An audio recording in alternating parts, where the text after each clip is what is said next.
Georges-Gilbert Baola, le chef de l'État Paul Biya vient d'officialiser sa candidature pour l'élection présidentielle de 2018. Quelles sont vos impressions de prime abord? Je le disais très récemment, d'abord l'opportunité qui m'est accordée par, une énième fois par votre média, que je salue. Je n'étais pas surpris d'abord pour cette candidature. J'avais prévu qu'il devait se prononcer parce qu'en fait, il a des grands chantiers. Ces grands chantiers, la lutte contre la corruption, qui s'étendent dans la diversité économique, l'implémentation énergique pour l'Afrique centrale, le cahier de charge de l'assainissement de la vie publique, c'est des chantiers de l'heure.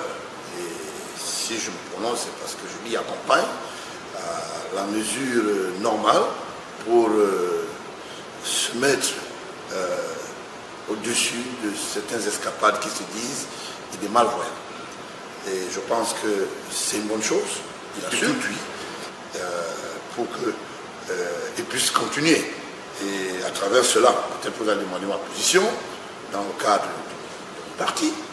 Je voulais très rapidement vous donner un grand trait. Après, disons qu'une réquisition du bureau national de notre parti, nous avons estimé que nous avons deux grands chantiers, deux axes. Les mairies et la législative de 2009. Et nous sommes en train de travailler dessus avec beaucoup d'acharnement. Vous savez, on est chef d'État quand on est représenté à l'hémicycle. Beaucoup plus quand on peut, à travers les voix de votre parti, discuter d'un projet. Donc, il ne faut pas l'oublier. Et nous estimons que notre parti, qui est un parti déjà très variant et très connu, doit avoir ce qu'on appelle les maîtres des lieux. C'est pour d'où nous pensons, et nous avons pensé au commun accord, qu'en ce moment-ci, ma candidature, je ne veux pas me présenter. Pour ne pas fragiliser la paix sociale, pour ne pas fragiliser un certain nombre, disons que, je vous l'ai dit, de volets sur le plan économique, parce que, vous savez, je suis sûr et certain que les républicains, donc ça veut dire que tous les militants, tous nos militants, seront d'accord avec ce que nous avons pris comme décision, parce que nous avons deux grands chantiers, comme je vous le disais, la législative et les mairies, et par la suite, le chantier de la prédation. Vous savez, nous, c'est la lutte contre les prédateurs et l'assainissement qui va continuer.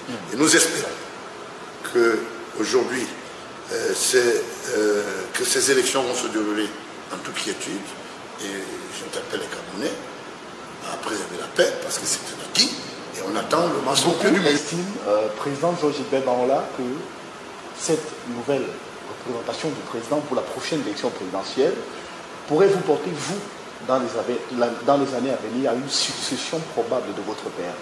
Que répondez-vous de cela? Je crois à la succession du peuple et pas à la voie élective. Maintenant, je crois à ce qu'on appelle l'expertise de mon père en tant qu'icône politique. Comprenez? Votre lecture peut-être précoce, mais peut être libre. Et j'estime qu'il va falloir que je continue à travailler et que le peuple puisse définir d'une manière arithmétique mon statut et mes valeurs. Et que ce peuple puisse m'évaluer.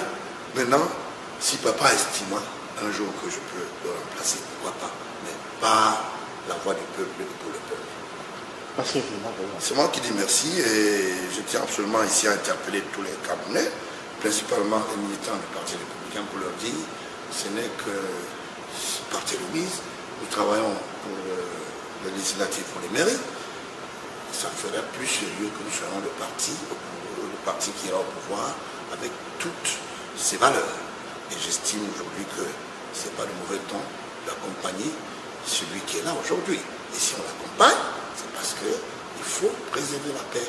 Et pour la préserver, il faut que nous soyons patriotes. Et c'est pour ça que j'ai dit que ceux qui ont cru qu'ils pouvaient me manipuler pour que j'entre dans l'iniquité.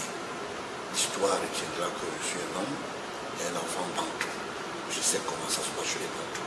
Je voulais féliciter le couple présidentiel pour leur dire beaucoup de courage. Et tous ceux qui vont se présenter comme candidats. Mais n'oubliez pas quelque chose. Il y a les votes consignes et que les militants tentent que notre directoire puisse donner ce qu'on appelle les votes consignes pour les différents candidats. D'accord. Voilà. Merci, Frédéric. C'est moi qui dis merci.